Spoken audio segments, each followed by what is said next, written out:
If you walk into a dealership and buy a motorcycle today, statistically speaking, you have roughly a 1 in 5 chance of crashing it at some point. Right, which is a pretty terrifying number right out of the gate. It really is.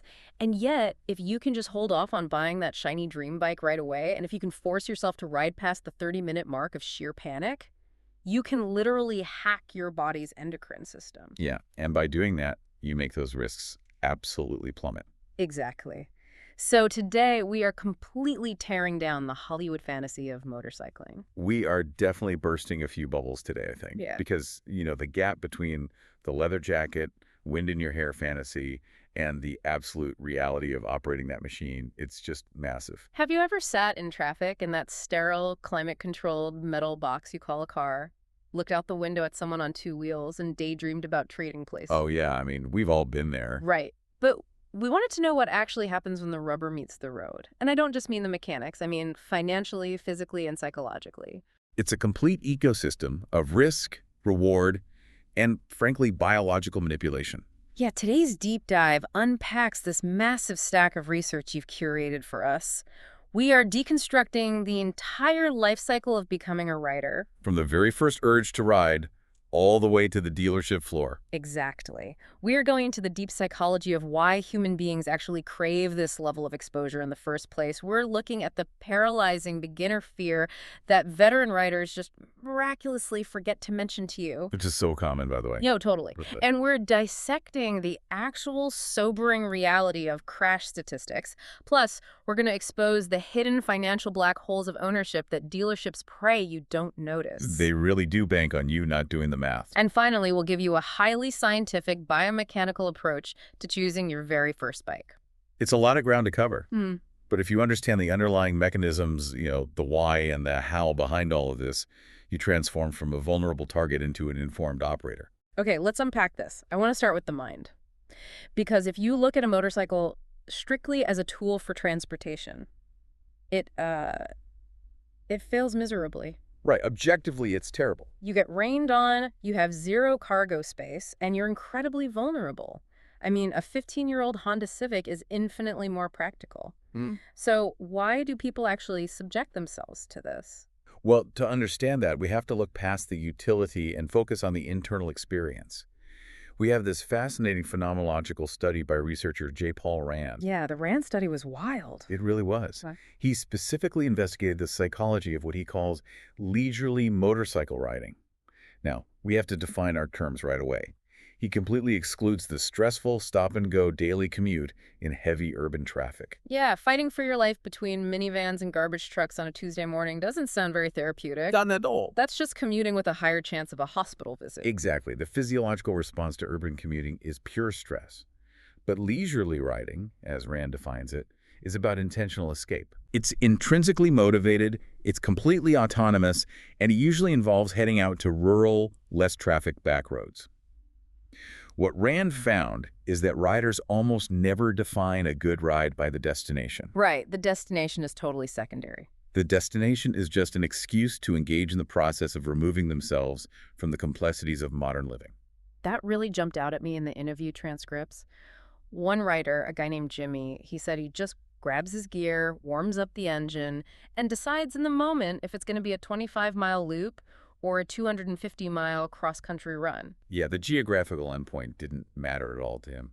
But what blew my mind wasn't the philosophical approach. It was the raw physical reality they described, like the sheer overwhelming sensory input. Oh, the sensory flood is incredible. Right. In a car, you are utterly insulated. You've got the heater going, a podcast playing, dual pane glass blocking out the wind. You're basically sitting in your living room while the world scrolls by on a screen. You are a passive observer in a car.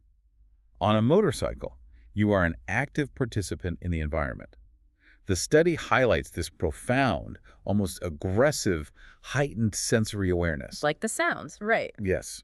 The writers talked constantly about sound. One participant, Chris, went into great detail about just listening to the motor warm up, feeling the specific frequency of the vibration in his chest. Wow. But it's not just the engine.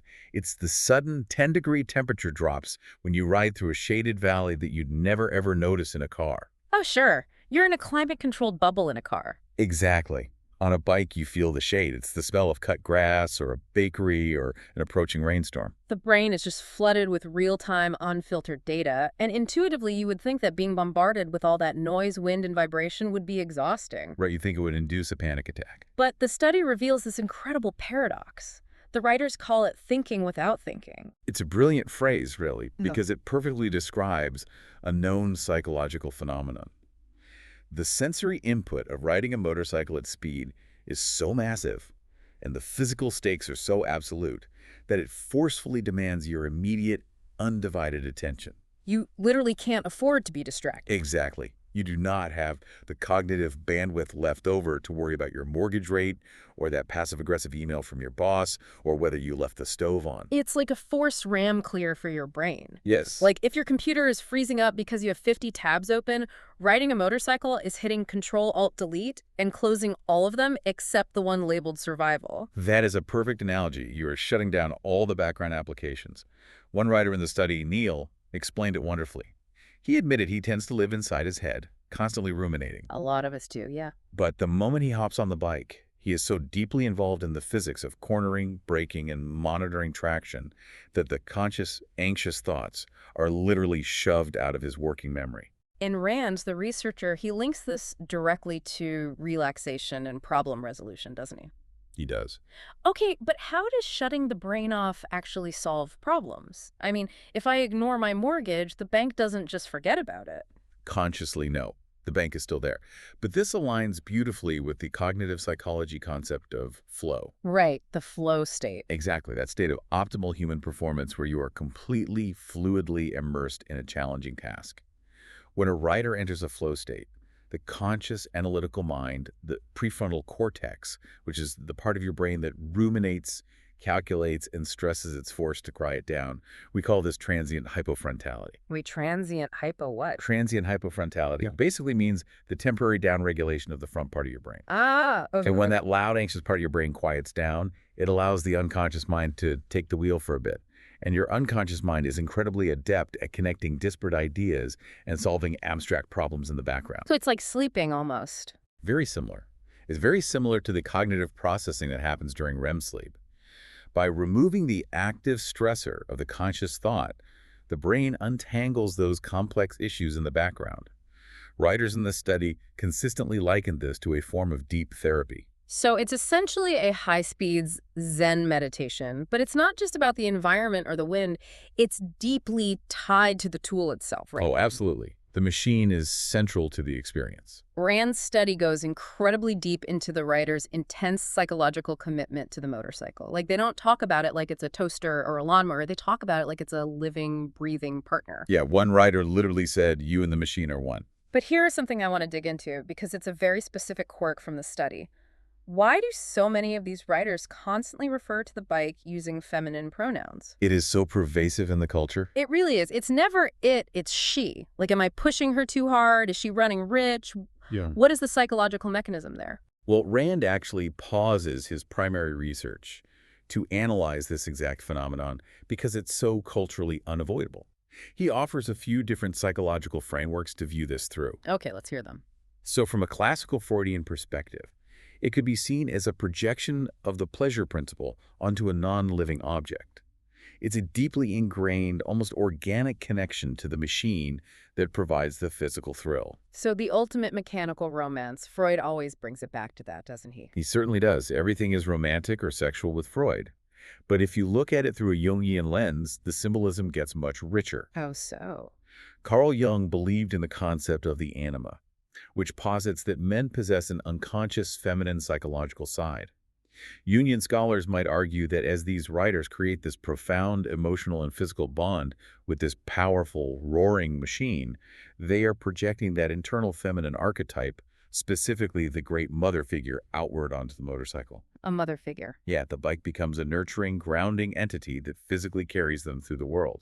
I have to admit, calling a loud, aggressive piece of metal that can throw you off at any moment a nurturing mother figure feels like a stretch. It does sound a bit out there. But I guess if you think about it as the thing that provides the psychological escape, the thing that holds you while you process your stress maybe, are there any theories that are a bit more grounded in modern behavioral science? Yes, there is the evolutionary social psychology perspective, which is perhaps more pragmatic. What's that one say? This theory suggests that humans, particularly males in this demographic, might project feminine pronouns onto the machine because it satisfies a deeply ingrained evolutionary desire for power, mastery, and control over a subservient entity.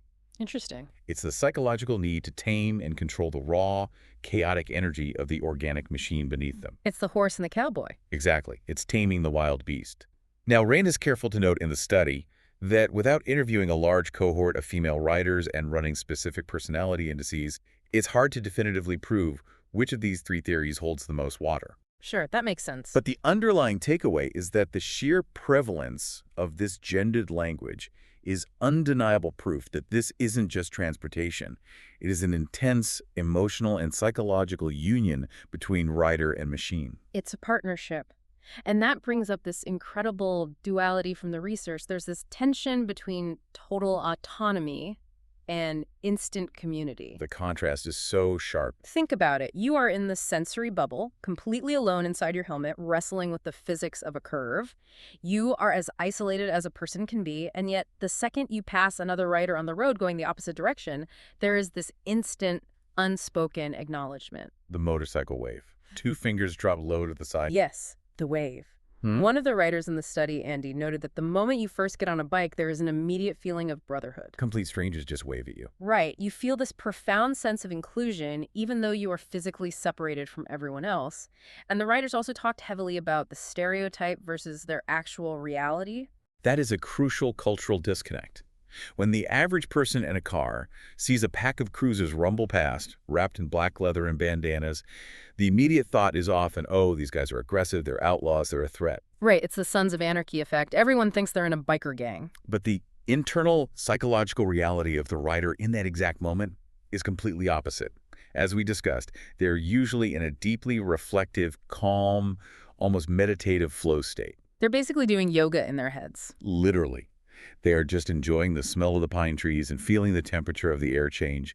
The aggressive external aesthetic, the leather, the noise is a stark, almost ironic contrast to the deeply peaceful internal experience. It sounds idyllic. This Zen-like union, the brotherhood, the mental clarity, but here is the massive caveat. That is the leisurely riding experience for veterans. Right, for people who've already mastered the machine. The reality for someone just starting out is entirely different. What happens when a beginner actually buys their very first bike, gets it delivered to their driveway, and suddenly realizes they are straddling a 500-pound piece of exploding metal that can absolutely kill them? The romantic fantasy shatters instantly, and biological reality hits them like a freight train. Which brings us to this incredibly illuminating Reddit thread we analyzed. It's from a brand new writer who experienced exactly this psychological crash. It was a tough read, honestly. This user went out and bought a 2020 Harley-Davidson Sportster 883, beautiful bike. They took the basic motorcycle safety foundation course, the MSF, and they passed it without a hitch. So they did everything right on paper. They did everything right. But they posted on this forum confessing that they barely touched the bike because, honestly, it terrifies them. They described feeling profound regret, nausea, and fear every single time they look at it sitting in their garage. And if you read through the hundreds of comments from other writers responding to that post, you realize this is a nearly universal beginner experience. It is? It is a completely normal physiological phase that absolutely nobody warns you about when you were in the dealership picking out your helmet. One commenter shared a story about riding their brand new bike 25 miles home from the dealership in stop-and-go traffic.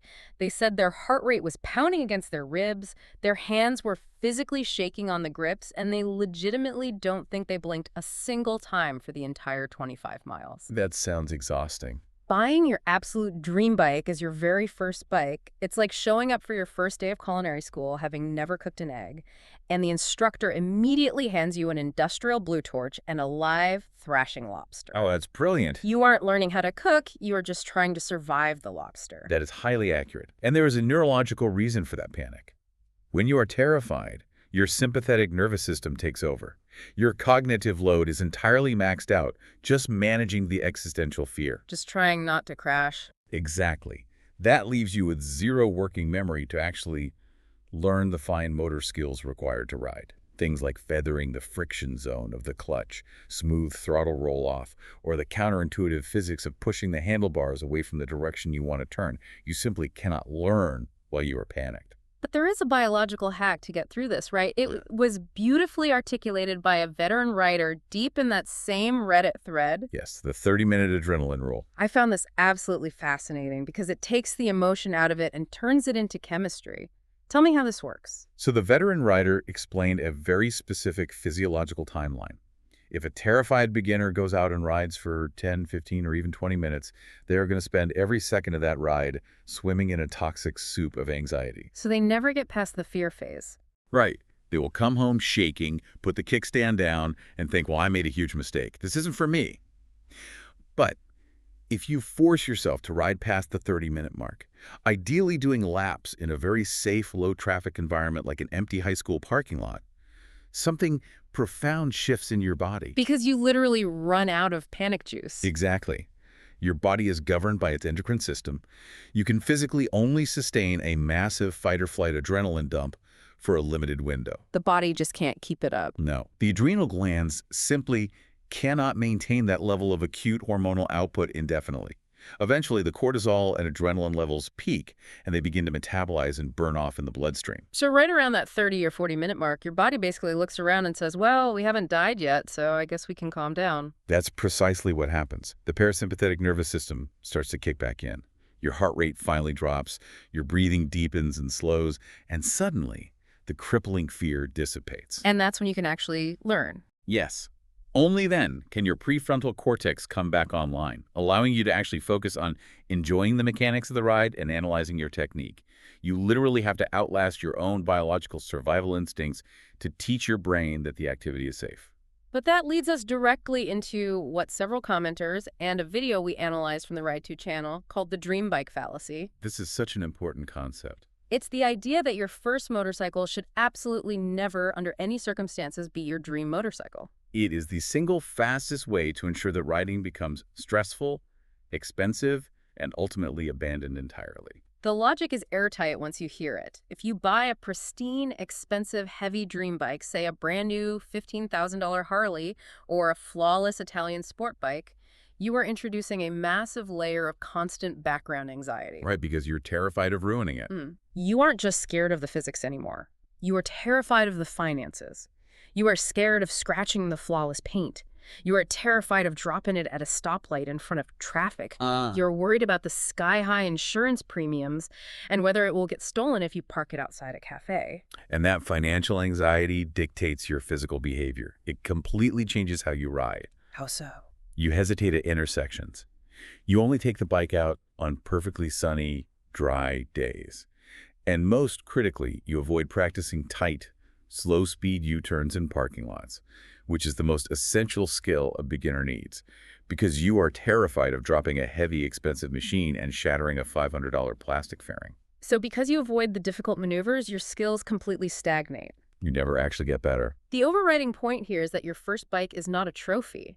It is a disposable learning tool. It should be relatively cheap, lightweight, and something you are completely emotionally prepared to drop on the asphalt without crying over the repair bill. If you are scared of the bike's price tag, you will never learn to ride it properly. Which is a perfect segue because, let's be entirely honest, that fear of the machine, while manageable, isn't irrational. No, not at all. It is based on some very real, very dangerous physics. We've established how to hack the paralyzing psychological fear. But now we have to face the uncomfortable truth. The machine actually is as dangerous as a beginner thinks it is, provided they don't understand the physics of what's happening underneath them. Which is why training is so critical. Which brings us to the actual crash realities, the severity patterns, and how to dramatically, mathematically mitigate those risks. We have an incredibly detailed statistical study here covering crash data from March 2018 to March 2019. Now, the context here is vital. This study was conducted in Iran. Yes, and we need to explain why that context matters to our listeners in the US, the UK, or anywhere else. Go ahead. Iran is utilized in this study as a representative model of a developing country context. In these regions, motorcycles aren't just weekend toys for suburbanites. They are primary, vital, and affordable modes of daily transportation for millions of people. They're everywhere. Exactly.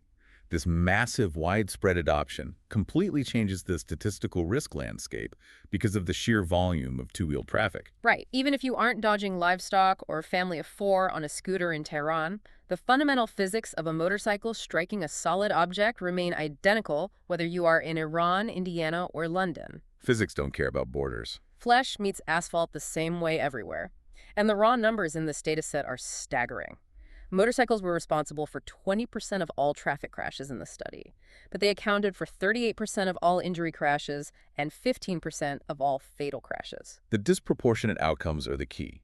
The researchers ran complex statistical analyses on the crash outcomes. For four-wheeled passenger cars, roughly 28% of crashes resulted in an injury. For motorcycles, an astounding 87% of crashes resulted in an injury. Because in a car, you have crumple zones, airbags, and a steel cage. On a motorcycle, the rider is the crumple zone. Precisely. The kinetic energy has nowhere to go but into the human body. And there is a statistic that gets thrown around constantly in the motorcycling community, which was heavily discussed in the Delmoto vlog we reviewed. It's the terrifying claim that motorcyclists are roughly 28 times more likely to die in a crash than car drivers per mile traveled. It's a number that scares a lot of people away from the sport entirely. That number is paralyzing. Yeah. But here is where it gets really interesting.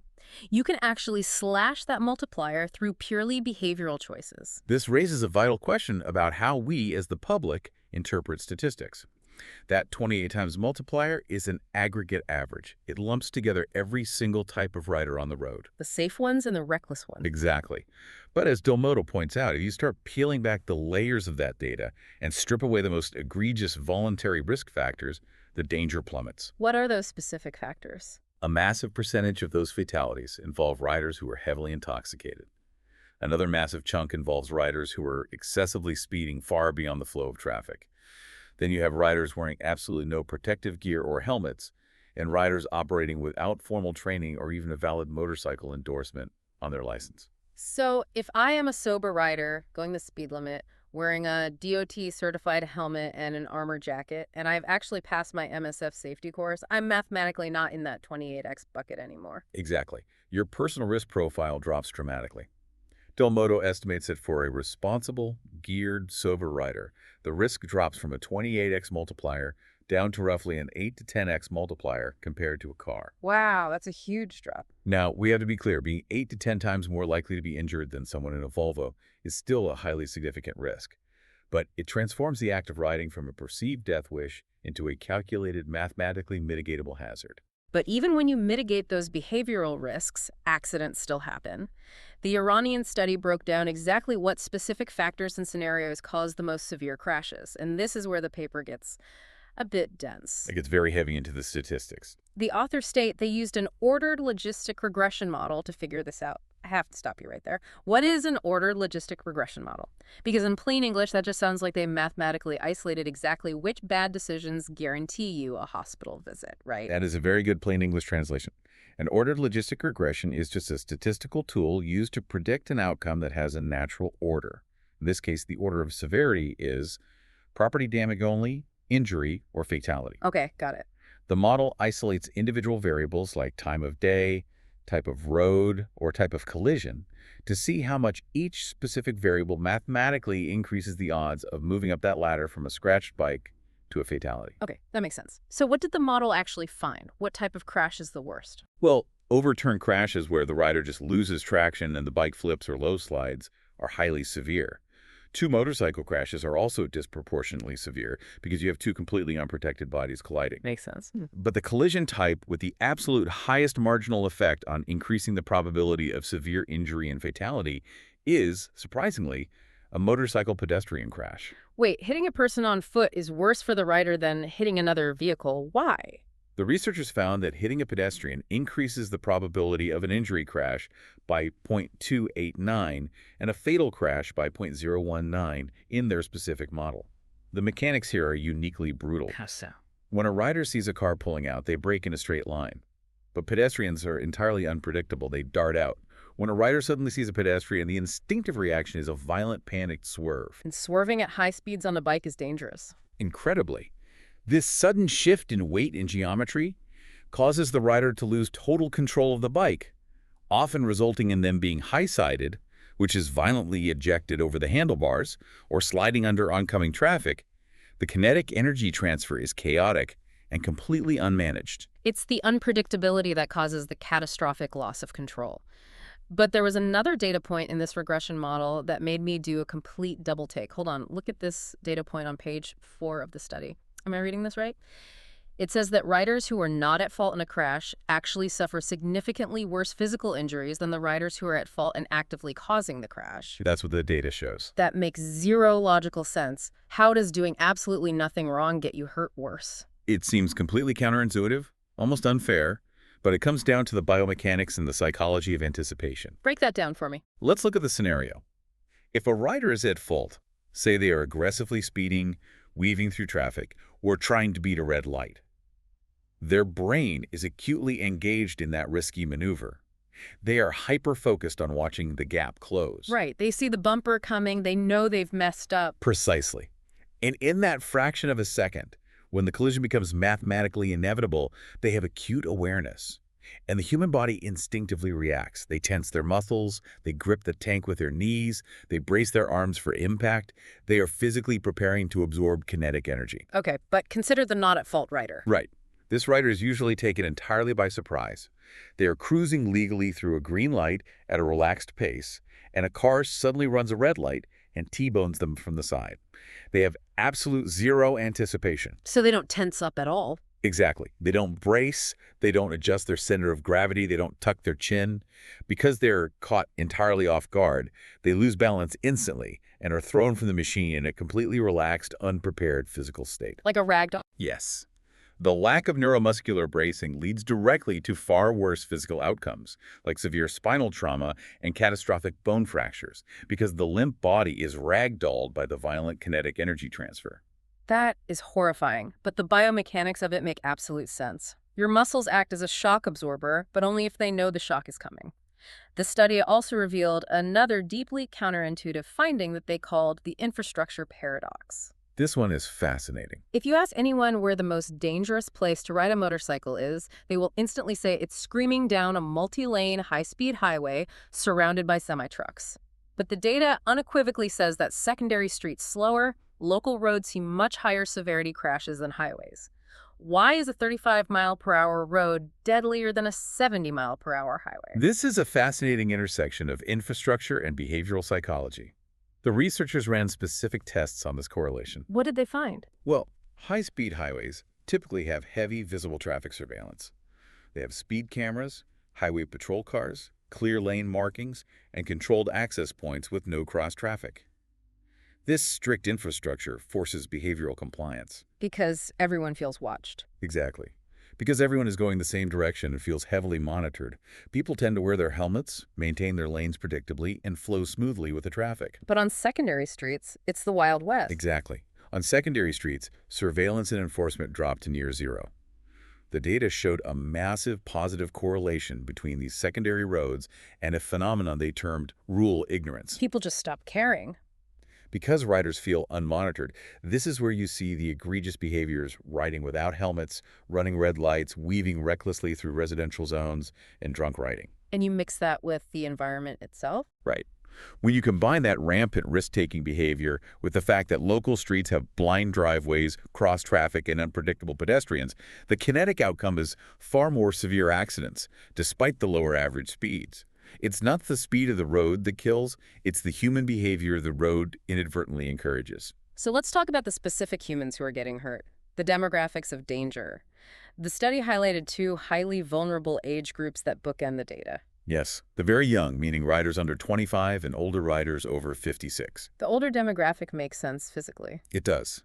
They suffer worse outcomes primarily due to decreased physical resilience. It's basic biology. As we age, bone density decreases and joint flexibility wanes. A low-speed tip-over that might just leave a nasty bruise on a 20-year-old can easily shatter a collarbone or a hip on a 60-year-old. The kinetic energy is the same, but the vessel absorbing it is more fragile. But the danger for the under 25 group isn't bone density. It's purely behavioral. And the specific data point here is staggering. In this massive study, 14.3% of all riders involved in crashes were under the age of 25 and were operating the motorcycle entirely without a license. That number is huge. And nearly 30% of that specific unlicensed group were under 18 years old, meaning they couldn't legally obtain a license even if they wanted to. The correlation between youth and lack of formal licensing is a massive driver of the crash statistics in this developing context. It is a highly lethal combination of underdeveloped prefrontal cortices, which govern risk assessment, a psychological feeling of invincibility, and a total absolute lack of formal safety training on how the physics of a motorcycle actually work. Okay, so let's summarize the survival guide so far. You've practiced the 30-minute endocrine hack to master your beginner fear. You've accepted the statistical realities of the road. You've promised to never drink and ride. And you've bought the gear to mitigate the physical dangers. You sound ready to go. You are ready to ride. But are you prepared for the financial reality? Because all of our sources, the vloggers, the mechanics, the industry experts, agree on one major hidden truth. The sticker price on the windshield of the motorcycle is an absolute lie. The sticker price is merely the entry fee to a very expensive perpetual club. So we've established the physical risks, but here's the uncomfortable truth about the financial risks. The industry is actively designed to separate you from your money in ways you won't notice until it's too late. It's remarkably effective, too. Let's break down the true and hidden costs of this supposedly cheap hobby, pulling insights from the gear experts at Rizilla, the mechanics at Top Speed, and the Dilmoto vlog. The very first trap people fall into happens before they even touch a throttle. It's the purchase itself. The dealership experience. The experts at Revzilla were adamant about this. The absolute worst motorcycle purchase you can possibly make is one you cannot afford. And unfortunately, the Powersports dealership model is uniquely scientifically designed to help you buy things you cannot afford. Let's walk through this predatory lending trap. Here is the scenario. You have a tight budget. You find a perfectly sensible, reliable, used bike on Craigslist for $5,000. But you don't actually have $5,000 cash in your bank account. And Craigslist sellers don't take monthly payment plans. No, they don't. So you wander into a shiny dealership just to look around. And the salesman at that dealership is not going to try to sell you a sensible $5,000 used bike. They are going to immediately point you toward a gleaming, brand new $10,000 machine. Because they can offer you a loan. Exactly, because they can finance the new one. And here is where the math gets predatory. Powersports loans typically carry significantly higher interest rates than standard auto or home loans. Really? Higher than cars? Oh, much higher. Lenders view motorcycles as luxury or recreational items, not essential daily transportation like a Honda Accord. Therefore, they price the risk higher. By the time you finish paying off that loan, your $10,000 bike actually costs you $12,500 or more. But the Revzilla guys highlighted a specific, incredibly dangerous financing trap that dealerships use to hook people with low incomes. The balloon payment plan. This one is insidious. They specifically called out BMW's 3Z Ride program, though many other manufacturers use variations of it. Break this down for us, because it sounds like buying a house on a credit card. You're just renting the illusion of ownership until the math inevitably catches up to you. That is a perfect way to describe it. It is designed to look incredibly appealing to a buyer fixated entirely on the monthly payment. Let's say you do the math and realize you absolutely cannot afford a standard $250 a month payment for a motorcycle. So you start walking away. Right, but the finance manager swoops in and offers you the balloon plan. They say, good news, we can get you on this brand new bike for only $99 a month for 3 years. That sounds highly manageable. It does. You sign the paper. But here is the catastrophic catch. That $99 a month for 36 months is essentially just covering the interest and depreciation. It barely touches the principal loan amount. Oh, no. At the end of the 3 years, the balloon pops. You suddenly immediately owe a massive lump sum, say $6,000, to pay off the remaining balance of the bike. Right. And if you couldn't afford $250 a month 3 years ago, you definitely do not have $6,000 in liquid cash sitting around today. Exactly. The lenders know this implicitly. So what is the solution they generously offer you when that balloon payment comes due? They tell you to trade the bike in. Oh, I see where this is going. But because motorcycles depreciate so violently in their first 3 years, the actual trade-in value of your bike is now thousands of dollars less than the $6,000 you still owe.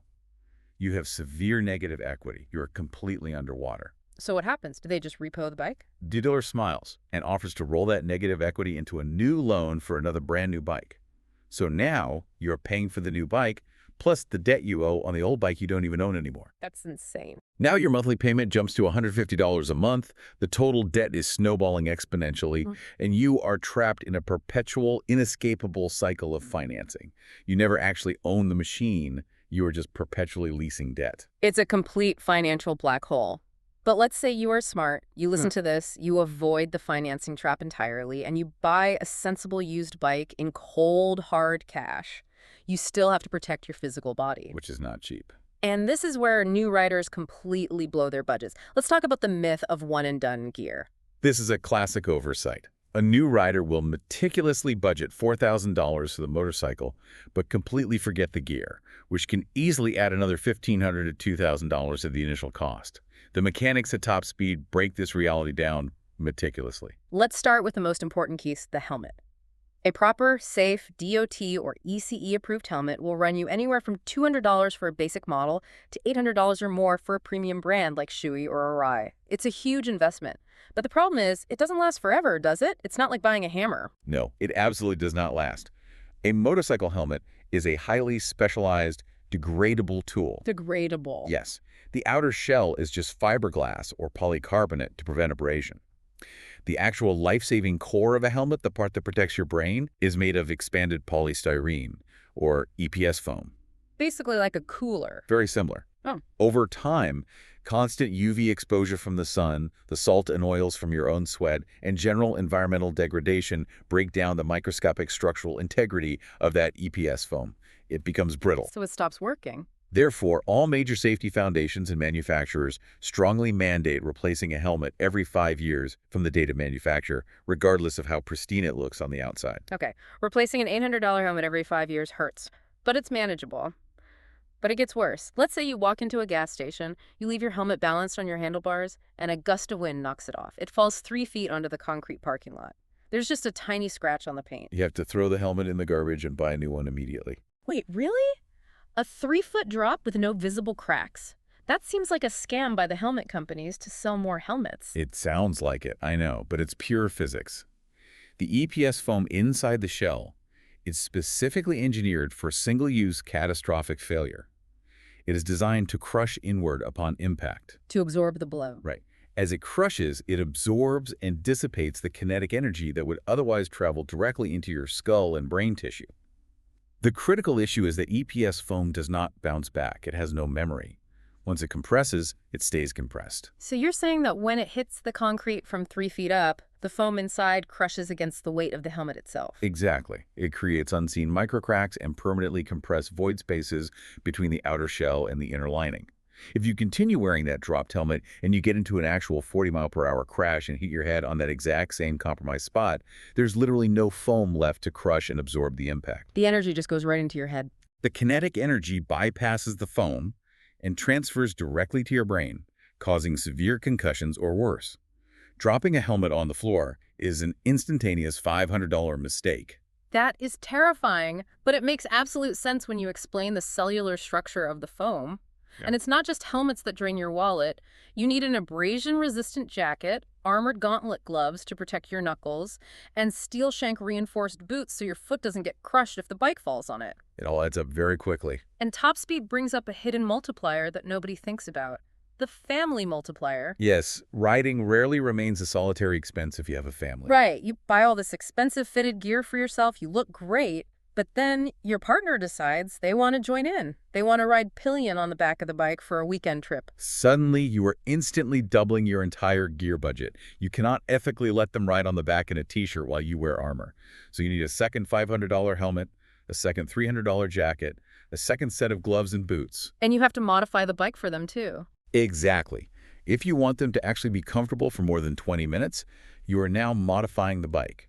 You are buying an upgraded pillion seat pad, a sissy bar for back support, and adjusted passenger foot pegs. And what if you want to add turn signal relocations so you can fit saddlebags to carry their rain gear? You have to extend the wiring harness, pay a mechanic for 3 hours of labor. It never ends. The accessories market is a whole other world. Which brings us to the actual physical running of the machine, the maintenance and the consumables. The general public looks at a motorcycle and thinks, wow, 60 miles to the gallon. That must be so much cheaper to run than my SUV. The fuel efficiency is an absolute mirage when you factor in the relentless cost of the consumable parts. Break that down. Motorcycles require far more frequent, far more invasive, and often more specialized maintenance than a standard car. Let's look at the most obvious consumable: tires. A set of Michelin tires on a Toyota Camry might last you 40,000 to 60,000 miles before you need to think about them. And on a bike. A motorcycle tire, particularly on a sport bike or naked bike, is made of incredibly soft, sticky rubber compounds designed to provide maximum grip at extreme lean angles. Because the rubber is so soft, it degrades incredibly fast. How fast are we talking? A rear tire on a powerful bike might completely burn through its tread in 3,000 to 5,000 miles. And a new set of quality tires, mounted and balanced, will easily cost you $300 to $600. If you commute on the bike, you are buying multiple sets of tires a year. And then there are the engine internals. The Top Speed article lists valve clearance adjustments as a major hidden cost. For those of us who aren't mechanics, what exactly is a valve adjustment and why does it cost so much? Inside the engine cylinder, you have intake valves letting air and fuel in, and exhaust valves letting exhaust gases out. These valves open and close thousands of times a minute. Lots of moving parts. Right. Over time, due to extreme heat and friction, the tiny microscopic gaps or clearances between the valves and the camshafts shift. If they get too tight, the valves burn up and destroy the engine. If they get too loose, the engine loses massive amounts of power. So they have to be reset manually. So every 7,500 to 18,000 miles, depending on the manufacturer, a mechanic has to completely strip off the fuel tank, the air box, and the engine cover. Use tiny feeler gauges to measure these microscopic gaps, and swap out tiny metal shims to adjust them back to factory spec. That seems wildly labor-intensive. It's highly complex, delicate labor that can take 5 hours and run anywhere from $300 to $1,200 at a dealership. So between the $1,200 valve jobs, the frequent synthetic oil changes, the $150 brand-specific filters, and replacing the drive chain and sprockets every 15,000 miles, the costs are relentless. Which is exactly why avoiding financial ruin and physical danger relies entirely on making the right choice at the very beginning of this journey. Choosing the right first bike. The most consequential decision you will make as a rider is your very first purchase. We need a scientific, objective framework for choosing that first machine. And thankfully, we have exactly that. By synthesizing the biomechanical guides from ProCycles and the behavioral framework from the Ride2 channel, we are going to build a blueprint for your first bike. A literal formula. We are going to look at the physics of fit and the psychology of the rider archetype. Let's start with the physical reality, height and weight. Because if the machine doesn't fit the biomechanics of your body, you have zero leverage and therefore zero control. ProCycles breaks this physical fit down into 4 distinct categories. Let's look at shorter riders first, because they face the most immediate challenge. Okay, what do they need? For a shorter rider, usually under 5'6", psychological confidence and physical safety are entirely dependent on one specific factor: being able to flat-foot the bike at a stop. Meaning both feet planted firmly flat on the asphalt at a red light. Exactly. If a shorter rider is forced to balance a 400-pound machine on their tiptoes, they have no leverage. If there's a slight gust of crosswind, or if they put their foot down on an uneven patch of pavement or a slippery painted crosswalk line, the bike will lean past the point of no return and they will drop it. It is simple geometry. So what specific engineering specs do they need to look for to avoid that? Shorter riders need bikes with very low seat heights, ideally hovering around the 785 millimeter mark. But height isn't the only factor. The width of the bike is equally critical. They need a narrow frame and a narrow seat. Because a wide seat spreads your legs out? Right. A wide seat forces your legs to splay outward, which effectively shortens your reach to the ground. A narrow frame allows the legs to drop straight down. ProCycles recommends bikes like the BMW G310R or the Kawasaki Z400. They are compact, lightweight, and low to the center of gravity. Okay, what about taller riders? Because cramming a 6'3" frame onto a tiny Kawasaki Z400 isn't just uncomfortable, it sounds dangerous. It is dangerous because it compromises their ability to operate the controls. Taller riders face the exact opposite ergonomic problem. On a small, cramped bike, their knees are crushed up tight against their chest, and they are forced to hunch sharply over the gas tank. That sounds painful. It is ergonomically agonizing over long distances, but more importantly, it drastically reduces their ability to quickly manipulate the foot brake and the gear shifter because their ankles are locked at an extreme, unnatural angle. So they need space. Where do they find it? They need legroom, wider handlebars for better steering leverage, and an upright, neutral spinal posture. This is where the adventure bike category, or ADVs, truly shine. Like the big off-road touring bikes. Yeah, a bike like the KTM 390 Adventure offers a tall 855mm seat height, long travel suspension that won't bottom out, and open, spacious ergonomics that allow a taller rider to stretch out and maintain control. Then we have to factor in mass. Lighter riders versus heavier riders. The physics here dictate how the bike handles. A rider with a very light physical build needs a bike with a low curb weight and a very low center of gravity. Think about a 120-pound rider trying to maneuver a massive 600-pound Harley Cruiser in a slow-speed parking lot turn. It's just not going to happen. The physics are entirely stacked against them. Once that massive heavy bike begins to tip past a certain angle, say 15 degrees off center, they physically do not possess the body mass or the muscular leverage to stop it from falling. The lever arm of the weight is too great. So they need something more nimble. They need a lightweight, flickable machine, like the KTM RC390, which only weighs 172 kilograms fully fueled. If it starts to tip, they can catch it. And conversely, a heavier rider needs a machine that won't buckle under pressure. Correct. A heavier rider on a soft, underpowered bike will experience terrifying handling. They need stiffer, robust suspension so the bike doesn't bottom out on every pothole, and an engine with enough low-end torque to pull their math confidently and swiftly away from a stoplight without stalling in an intersection. What's a good example of that? A mid-sized naked bike with a solid, rigid frame like the Kawasaki Z650 is structurally ideal for this. So that is the physical biomechanical matrix. But your body is only half the equation. You also have to match the bike's engineering to the specific environment you intend to ride in. This is crucial. This is where the Ride2 framework of the 4 beginner archetypes is incredibly useful. It forces you to be honest about what kind of riding you are actually going to do, not just what looks cool on Instagram. It's about matching the tool to the task. Let's go through these archetypes. First, we have the urban commuter. This is someone riding through dense city traffic, dodging cabs all year round. For the urban commuter, top speed and aerodynamic fairings are completely irrelevant. What matters is low-speed agility and survivability.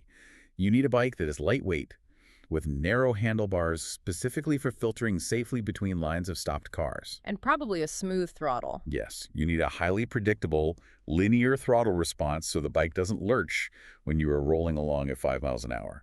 And crucially, you need a bike with cheap, easily available replacement parts, because in an urban environment, the bike will inevitably take some scrapes, drops, and bumps. Right. So what fits that bill?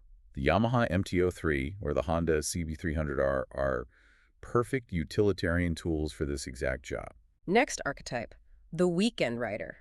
This is the person who keeps the bike in the garage all week, and on Sunday morning, they just want to hit the twisty country roads, hang out at cafes, and enjoy the scenery. The weekend rider should completely avoid high-revving, aggressive supersports. Those engines only produce power at screaming high RPMs, which is exhausting and illegal on public roads. What the weekend rider needs is low-end torque. What exactly is torque? Torque is the physical twisting force that provides immediate pulling power to shoot you out of a tight corner with a smile on your face without having to rev the engine to the moon. You want a bike that looks classically beautiful, feels comfortable for an hour-long ride, and provides immediate, accessible fun at legal speeds. Like the modern classics. Exactly. The Triumph Speed 400 or the Royal Enfield Guerrilla 450 fit this aesthetic and performance profile beautifully. The third archetype is specifically relevant to places like the UK and Europe, but the core financial logic applies universally. The A2 climber. This is a younger rider who is restricted by strict licensing laws to lower horsepower bikes until they reach a certain age or pass further tiered tests. For a younger rider, regardless of geography, insurance premiums are astronomically, prohibitively expensive. Oh, I'm sure. Therefore, they must avoid anything with a sport or super naked classification, as insurance actuaries penalize those heavily.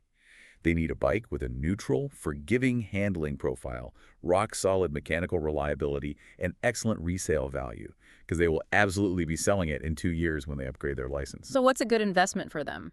Bikes like the Triumph Trident 660 are brilliant engineering solutions because they can be electronically restricted at the dealership to meet legal horsepower limits and then easily unrestricted later when the rider gets their full license, saving them the cost of buying a whole new bike. And the final archetype is honestly my favorite because it applies to so many people. The curious rider. This is the person who has watched a million YouTube videos, absolutely wants to ride, but has no actual idea if they prefer long-distance touring, aggressive track days, or muddy off-roading. For the curious rider, you need a blank canvas. You cannot commit to a highly specialized machine yet. You need an upright, forgiving, multi-purpose tool. Something that does a bit of everything. It needs a windshield and comfort for a 2-hour highway stint, but it also needs to be nimble enough for the city and rugged enough to handle a dirt road if they decide to explore. The Honda CB500X is the quintessential Swiss Army knife for this rider. It does nothing perfectly, but it does everything competently while they figure out their specific passion. So what does this all mean? We have the physical fit figured out, we've identified our psychological archetype, but there is a raging, endless debate in the motorcycling community about exactly what engine size, what cc or cubic displacement you should start on, and whether a beginner should ever buy new or used. If we synthesize the hard-earned advice from all our sources, Huh? Revzilla, Dilmoto, and the Ride 2, guides a clear, mathematically undeniable strategy emerges, the absolute golden rule of the first motorcycle. Never ever buy it brand new. Why is it such a hard rule? People love shiny new things with warranties. Because the initial depreciation is incredibly violent. The very second you roll a brand new beginner bike off the dealership lot, the tires touch the street, and it instantly loses thousands of dollars in resale value. Just by leaving the lot. Yes. Dilmoto specifically warned against buying certain entry-level budget brands like CF Moto at full retail MSRP because the secondary market for them is very weak, and the resale value plummets like a stone. You have to accept the reality of the first bike. Which is that it's temporary. You are buying a temporary stepping stone. You will likely drop it at a stop sign, scratching the exhaust, and more importantly, you will outgrow its capabilities within 12 to 18 months. Let someone else take the massive depreciation hit. So just buy used. Buy a well-maintained used bike, ride it, drop it, learn on it for a year, and then sell it to the next beginner for almost exactly what you paid for it. It's free education if you do the math right. And what about the CC sweet spot? How big of an engine is too big? A tiny 125cc to 250cc bike is incredibly safe and light. But, as Dilmoto noted in his vlog, unless you are exclusively riding in dense, slow urban traffic, you might feel bored and dangerously underpowered within a few weeks. Underpowered is dangerous. A 250cc might not even have enough top-end power to safely accelerate and merge onto a fast-moving highway, which is a massive safety hazard. On the opposite end of the spectrum, a 600cc inline-4 sports bike produces far too much peaky, aggressive horsepower. One accidental panic twist of the wrist over a bump, and the bike will literally launch out from under you.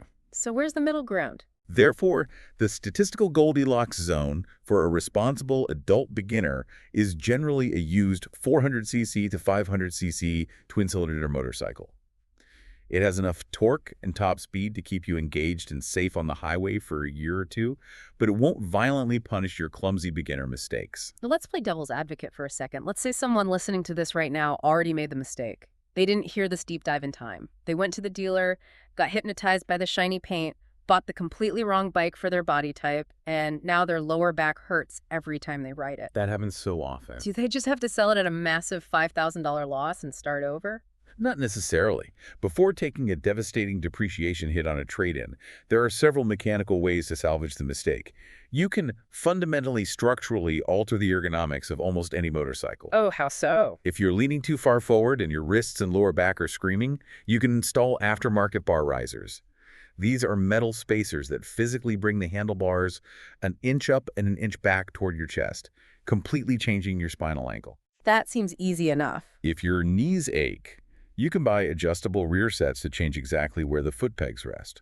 You can even buy custom sculpted seats that change the angle of your hips. And what about the suspension? That seems incredibly complicated, like dark magic that only race mechanics understand. It is actually the most crucial, overlooked adjustment on the entire bike, and you can usually do it with a single wrench.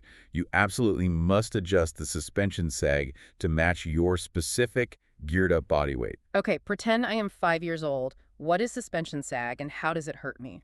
Imagine jumping on a trampoline. If the springs are designed for a 300-pound elephant, and you, a normal human, jump on it, the springs won't compress at all. It will feel like jumping on concrete. Okay, I can picture that. That is what happens if a 120-pound rider gets on a motorcycle whose rear shock absorber is dialed in at the factory for a 200-pound rider. The suspension won't compress under their weight. It will remain entirely rigid, Every single pothole, crack, and bump in the road will bypass the shock absorber and violently jolt their spine, making the bike feel unstable and agonizing to ride. So they just adjust the spring tension. Exactly. By using a specialized wrench to loosen the preload collar on the shock, you reduce the tension on the spring. You set the proper sag, meaning how much the bike settles down when you sit on it. This makes the suspension compliant. That fixes the handling. It vastly improves the bike's ability to absorb impacts, which directly translates to vastly improved rider comfort and steering control. These modifications, bar risers, adjusting the sag, might take a weekend and cost a few $100s in parts, but they can completely transform an unrideable torture device into a comfortable machine, saving you thousands in unnecessary trade-in losses. We have covered an incredible, exhaustive amount of ground today. We started by exploring the deeply therapeutic, sensory-rich psychology of the ride, that almost Jungian feeling of merging into a single organic machine to escape the static of modern life. The zen of the road. We broke down the biology of beginner panic and how pushing past that 30-minute cortisol barrier allows you to find the joy on the other side. We looked unblinkingly at the sobering statistical realities of the road and proved mathematically how wearing gear, staying sober, and taking a safety course can massively slash your risk profile. Bringing it down from 28 to an 8. Exactly. We navigated the hidden financial black holes of predatory balloon loans, degrading EPS foam, and relentless tire maintenance. And finally, we built a biomechanical blueprint for using your exact height, weight, and riding style to choose the perfect first machine. It is an absolute gauntlet of information, physics, and psychology. But it is a gauntlet that is undeniably worth running for those who truly crave that level of autonomous freedom and mastery. But as we wrap up this exploration, I want to leave you with a final, slightly more philosophical thought to mull over. Let's hear it. We've talked extensively today about how your physical height, your body weight, your financial budget, and your specific anxieties must dictate the machine you ultimately choose to buy. But as you spend hundreds and then thousands of miles in that flow state, physically and mentally merging your consciousness with this roaring organic machine, consider this. Okay. Does the motorcycle you logically choose ultimately end up shaping your personality? Or does your deeply ingrained, perhaps unconscious personality simply dictate the bike you are always destined to buy? The next time you are sitting at a red light in your car and you look over and see a rider next to you, ask yourself, did they pick the bike or did the bike pick them? I absolutely love that. A perfect, slightly unsettling question to ponder the next time you're sitting in your climate-controlled metal box, looking out the window at the open road. Stay curious, stay safe out there, and we will catch you on the next deep dive into the unknown.